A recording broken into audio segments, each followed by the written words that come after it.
Alors aujourd'hui, c'est une rencontre assez originale puisque je reçois un auteur et pas n'importe lequel, mon petit frère Benoît.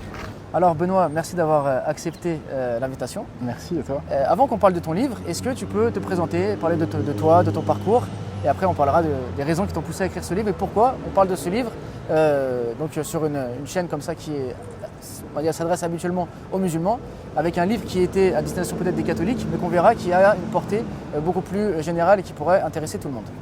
Ouais, merci beaucoup pour l'invitation. Et donc en effet, je suis ton petit frère, Benoît.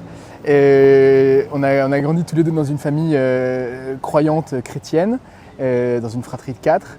Et donc moi je suis catholique aujourd'hui, catholique pratiquant. Et je suis prof de philo, maître de conférence à l'Institut catholique de Paris, donc une université dans le 6e arrondissement. Et donc voilà mon parcours, au moment de ta conversion notamment, ça m'a fait moi aussi me questionner sur la foi reçue de nos parents. Et ça a été pour moi l'occasion d'approfondir un peu plus la compréhension de cette religion chrétienne. Et donc le lycée a été une période où je me suis pas mal plongé dans les Écritures, dans les Évangiles, ce qui m'a conduit ensuite à faire des études de théologie et de philosophie, donc de théologie chrétienne et donc de découverte de toute la tradition de ces 2000 ans de commentaires des Écritures bibliques, et puis de philosophie, là sur des sujets pas du tout spécifiquement religieux, parce que j'ai fait une thèse en philosophie politique sur Karl Marx et Edmund Husserl. Voilà. Et aujourd'hui, donc, je suis maître de conférence ici. Et quoi d'autre ? Quoi d'autre ? J'habite, même si je suis prof à Paris, j'habite en Bourgogne. Et c'est pas sans lien avec le livre, puisque de fait, avec mon épouse et nos enfants, on a choisi de s'installer, alors qu'on vient, comme toi, de banlieue parisienne. On a choisi d'aller s'installer à la campagne, aussi dans une démarche écologiste. Pour trouver un lien à la terre et aux paysannes et paysans qui nous nourrissent un peu différents, quoi. Très bien. Alors aujourd'hui, donc, tu as écrit un livre qui s'appelle « Défense du pain et du vin ». Ouais. Et en lisant ce livre, ça m'a beaucoup intéressé. Pourquoi ? Parce qu'aujourd'hui, avec ce monde, on va dire, sécularisé, cette pensée moderne, et bien souvent, en fait, la foi est vécue comme quelque chose de matériel et on s'intéresse beaucoup à la forme, mais on a perdu le fond. Et toi, tu commences ton écrit en parlant justement de l'Eucharistie et tu montres donc que l'Eucharistie, c'est autre chose que cette forme. Et donc, tu remets en question la forme pour montrer aussi l'importance de ce fond.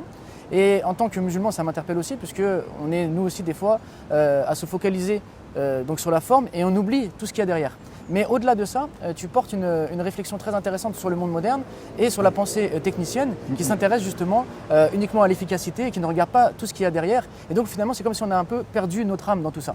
Et est-ce que donc tu peux nous parler de pourquoi tu as écrit ce livre, de ce dont tu vas parler dans ce livre et de tout ce qui relève justement de la pensée technicienne qui est quelque chose qui nous concerne tous et pas que uniquement les catholiques, qui doit interpeller tous les croyants, puisque c'est en se posant les bonnes questions qu'on va pouvoir justement redonner, on va dire, vie à notre foi pour qu'on puisse participer donc à cette société, non pas en simple consommateur et en acceptant le cadre qui nous est proposé, mais en étant capable de le dépasser justement avec cette base de foi. Ouais. Alors le point de départ de mon livre, c'est un point de départ très spécifique aux chrétiens, puisque c'est autour de la question de l'Eucharistie. L'Eucharistie, c'est un mot grec, eucharistène, qui veut dire action de grâce, et c'est le mot qui est utilisé par les chrétiens pour désigner ce geste fait par Jésus, tel qu'il est raconté dans les évangiles le soir qu'on appelle la Sainte Seine, où il prend le pain et le vin et il dit « Ceci est mon corps, ceci est mon sang » et il dit « Faites cela en mémoire de moi ». Et c'est ce geste-là que les chrétiens, dès les premières communautés, ont réitéré jusqu'à aujourd'hui, et qui est ce qu'on appelle la messe, voilà. Et donc c'est autour de cette question-là que mon livre commence, avec une question que je pose, c'est, voilà, on refait ces gestes, on répète ces mots du Christ, on croit en tant que chrétien fermement que ce pain et ce vin sont vraiment ce qu'on appelle le sacrement de son corps et son sang, la présence de Dieu pour la communauté qui se rassemble. Et je pose la question mais à travers ce rite qu'on répète, mais qu'est-ce qui se joue là-dedans ? Quel sens ça a ? Et j'essaye de donner à cela, enfin de voir quelle est la portée aussi transformatrice de ces gestes de la prière. Et peut-être par rapport à ce que tu disais à l'instant la question du fond, de la forme, etc. En fait, j'ai l'impression que souvent, dans cette époque que tu as appelée de sécularisée, on est enjoint en tant que croyant à faire que notre vie spirituelle soit une sorte de truc intérieur, privé, qui ne concerne pas notre vie extérieure, qui ne concerne pas la sphère publique, etc. Et de fait, dans le monde chrétien, facilement, on en vient à concevoir l'Eucharistie, donc la messe, comme une sorte de rite qui nous concerne en tant que croyants, qui se fait dans un lieu délimité, qui est l'église, en un moment délimité le dimanche matin, et puis voilà, comme si c'était une sorte de petite parenthèse dans notre vie. Et moi, ce que j'essaye de questionner dans ce livre, c'est la manière dont ces gestes-là, en fait, sont des gestes qui doivent transformer notre vie. Et transformer notre vie, ça veut dire y compris notre vie sociale, notre vie politique, notre vie collective, notre lien à la terre, etc. Et du coup, c'est aussi une manière de dépasser l'opposition séculière entre le privé et le public et d'essayer de penser comment, en fait, vraiment, l'expérience spirituelle du croyant est un lieu de transformation de nos existences. Et donc, en fait, il y a une dimension politique dans l'expérience spirituelle qui est essentielle, quoi. Et du coup, en ce sens-là, ça rejoue un peu par rapport à la manière dont tu le positionnais. Tu disais, on s'intéresse à la matière et pas au spirituel. En fait, je pense qu'il ne faut pas opposer comme ça, au contraire, parce que facilement, on est mis dans la situation inverse. On nous dit, non, vous, votre truc, c'est spirituel, très bien, mais regardez pas trop du côté du monde matériel. Et moi, j'essaie de penser les deux ensemble. Et je dis, mais comment est-ce que l'expérience du croyant, elle est ni simplement un rite extérieur, ni un truc purement spiritualisant, mais c'est une expérience de vie, et donc qui transforme notre vie, quoi. Enfin, voilà. Et donc, la foi, l'expérience de Dieu concerne notre vie entière, dans toutes ses dimensions, matérielles, spirituelles. Exactement. Ouais. Et justement, nous aussi en tant que musulmans, on a cette conviction que la foi doit répondre aussi bien à ce qui est temporel et spirituel et ne pas faire d'opposition entre les deux. Et la modernité, justement, a fait une rupture entre ce qui est temporel et spirituel, ce qui fait que l'homme se sent un peu perdu. Mais ce qui est vraiment intéressant dans ce livre, j'aimerais bien que tu rentres un petit peu dans les détails, c'est justement la question de la pensée technicienne que tu abordes en profondeur et qui est quelque chose en fait qu'on vit tous, mais qu'on n'a pas forcément interrogé, qu'on ne se rend pas forcément compte. Et comme on est dans une société qui cherche en permanence l'efficacité, eh bien, on ne regarde plus l'acte de l'artisan dont tu vas parler, mais directement le fruit qu'il a réussi à produire. Ouais. On s'intéresse uniquement donc à la finalité et pas à ce qui, au contraire, donne vie à cette chose-là. Et c'est ça que j'ai trouvé très beau, en fait, c'est la manière dont tu abordes ce sujet. Et je pense que cette réflexion est une réflexion qu'on doit se mener et que tout lecteur de ce livre pourrait justement prendre en lui-même pour reconsidérer son rapport au monde, son rapport aux choses, son rapport à la vie. Donc est-ce que tu peux nous détailler un petit peu ça et nous expliquer ? Ouais, c'est déjà c'est des réflexions qui me viennent principalement de la lecture de quelqu'un qui s'appelle Jacques Ellul, qui était à la fois sociologue et théologien protestant.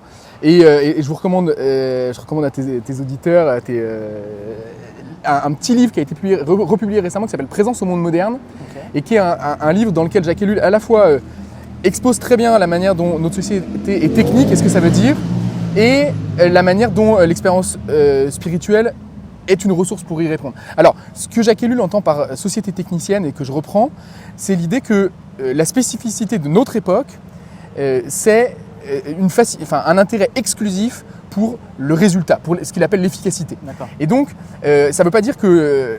évidemment, toutes les sociétés de tout temps ont été des sociétés techniques. C'est-à-dire que les êtres humains fabriquent des outils, utilisent des outils, se transmettent des outils depuis toujours.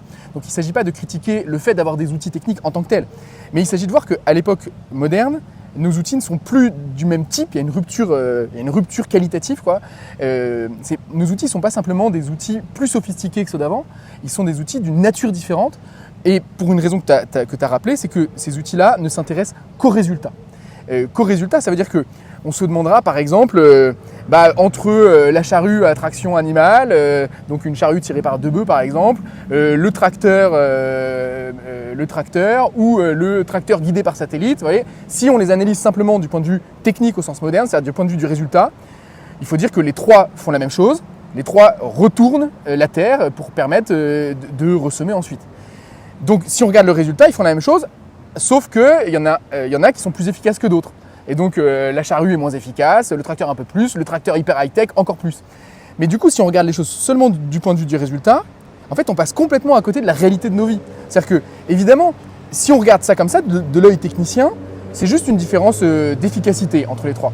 Mais si on regarde du point de vue de l'expérience réelle des humains, et en l'occurrence des paysans, qui vont guider la charrue, conduire le tracteur ou piloter leur tracteur high-tech, en fait, c'est pas du tout la même chose. C'est-à-dire que si à la fin, le résultat est le même en plus ou moins efficace, l'expérience du monde qu'ils ont, la manière dont ils vont constituer un rapport à la terre, un rapport à des bêtes, un rapport à des voisins, en fait, change du tout au tout.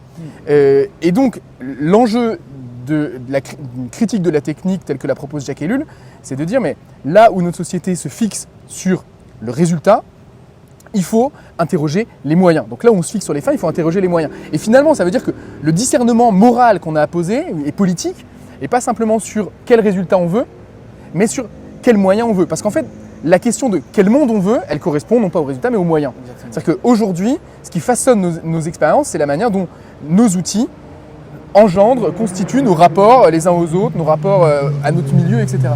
Et donc voilà, ça c'est vraiment le cœur d'une pensée technocritique, d'une critique de la technique, c'est de ramener notre attention sur les moyens. Alors pour situer ça un peu dans l'histoire un peu des idées politiques du XXe siècle, c'est intéressant de voir que en fait cette pensée-là, elle s'est constituée par des auteurs qui étaient en marge de tous les courants de pensée, parce que en gros après-guerre, tant du côté capitaliste, donc du bloc de l'Ouest, que du côté communiste, bloc de l'Est, il y avait une fascination pour la technique. Des deux côtés, on disait il faut industrialiser, il faut diffuser des processus qui vont augmenter les productivités, il faut conquérir l'espace avec de l'aérospatial, il faut moderniser l'agriculture, etc. Et on a les mêmes.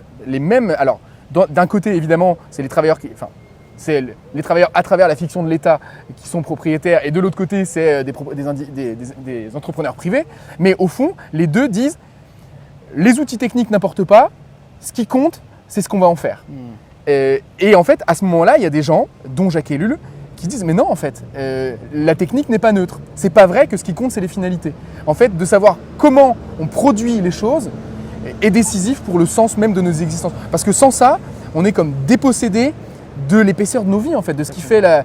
Et de fait, c'est ce qui s'est passé pour le monde agricole, c'est très clair. Après la Seconde Guerre mondiale, en fait, on a sous contrainte obligé le monde agricole français à se moderniser. Et en fait, concrètement, on a détruit des modes de vie, on a détruit des pratiques de subsistance, et on a dit à des gens, maintenant vous allez faire comme ça. Et en fait, on a détricoté des liens sociaux, détricoté des rapports à la terre qui font la situation qu'on connaît aujourd'hui, c'est-à-dire à la fois une crise écologique dramatique, une perte de fertilité des sols, mais aussi l'isolement et la solitude du monde agricole, les suicides des agriculteurs, et puis de l'autre côté, une agro-industrie qui s'en met plein les poches, des supermarchés qui fonctionnent à plein pendant que les agriculteurs se suicident, quoi.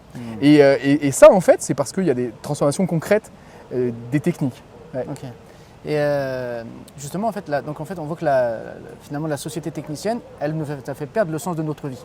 Ouais. Et dans le livre, tu expliques que justement la foi, c'est être présent dans le présent, en fait. C'est ce qui nous ramène au présent. Et donc, souvent, il faut toujours poser le problème pour essayer justement de comprendre d'où vient le problème, mais après pour pouvoir résister et être une force de proposition, eh bien il faut y réfléchir. Et donc toi tu mobilises justement le fait que c'est à travers la foi qu'on peut opposer un système, on va dire, à celui-ci pour reprendre le contrôle de nos vies, retrouver le sens de nos vies. Et c'est un peu ça que en démarrant de l'Eucharistie justement, où tu montres que ce n'est pas que la forme qui nous intéresse, mais aussi le fond, puisque c'est comme ça qu'on peut reprendre le contrôle de nos vies.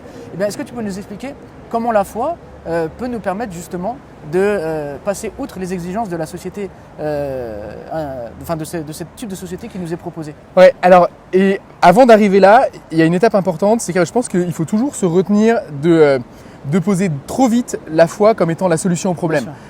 Parce que sinon, on est dupe de nous-mêmes. Et donc, il y a une partie de mon livre qui est aussi une autocritique du discours religieux. C'est-à-dire que je pense qu'en ce que je dénonce, ce que j'ai expliqué ici du problème de la technique, en fait, on le retrouve à l'intérieur du monde religieux.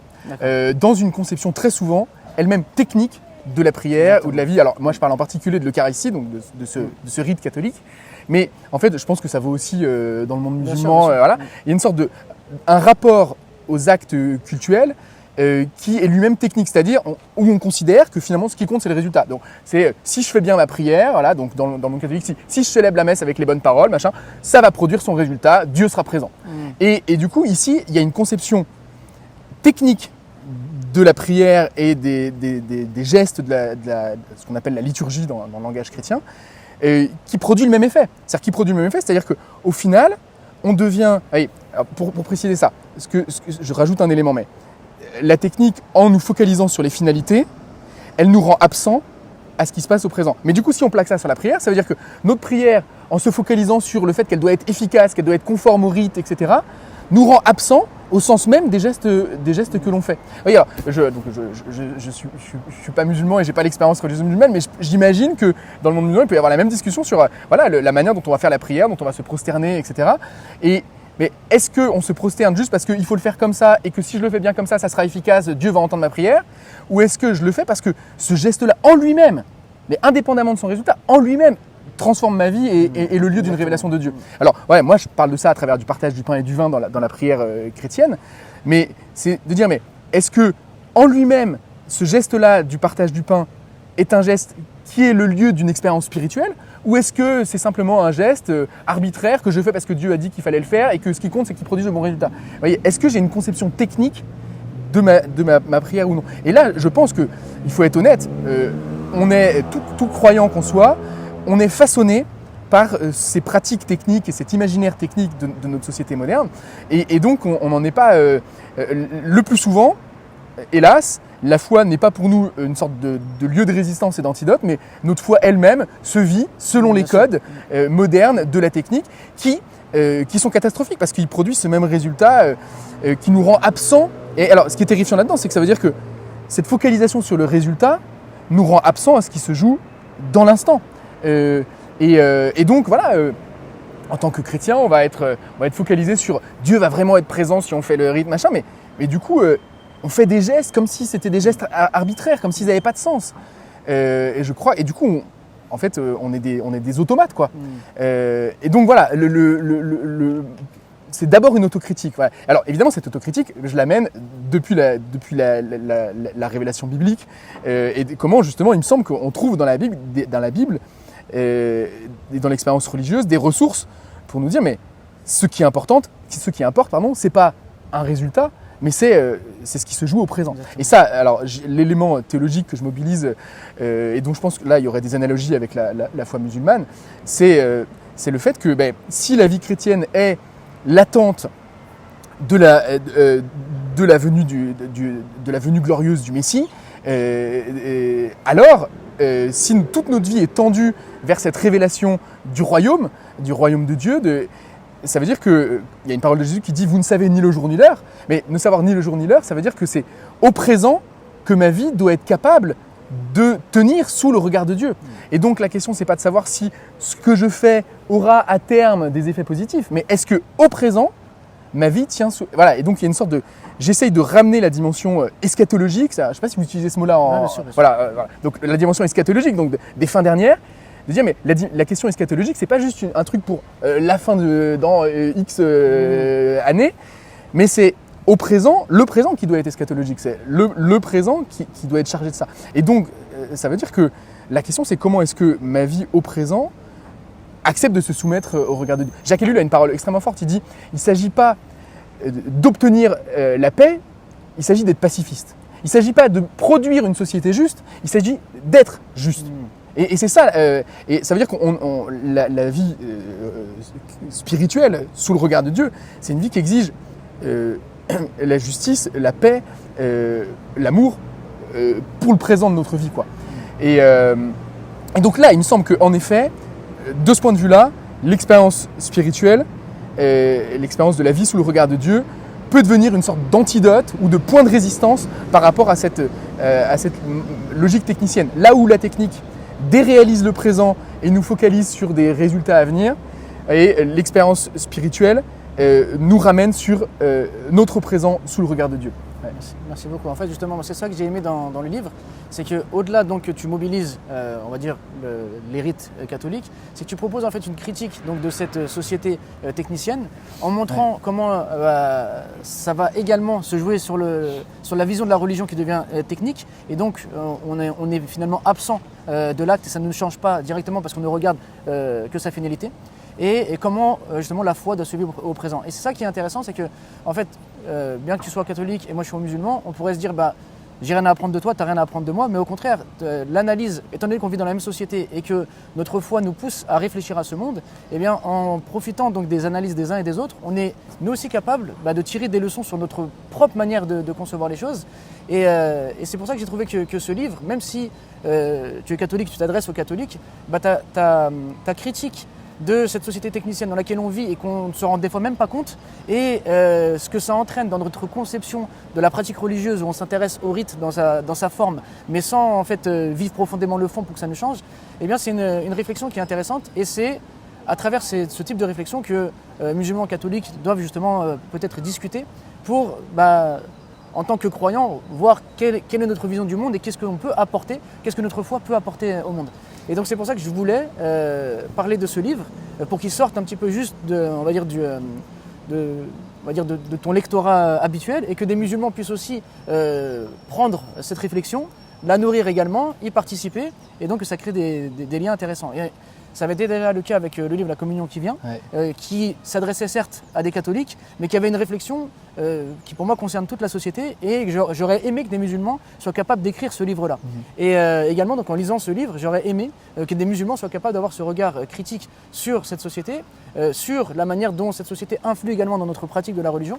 Et c'est ce que je retrouvais dans beaucoup d'écrits de Malek Ben Nabi, qui lui aussi essaie de décortiquer les idées, et a eu des réflexions similaires aux tiennes, que j'avais retrouvé également chez Jacques Ellul, et que je suis fier que ce soit mon petit frère qui ait réussi à vulgariser tout ça.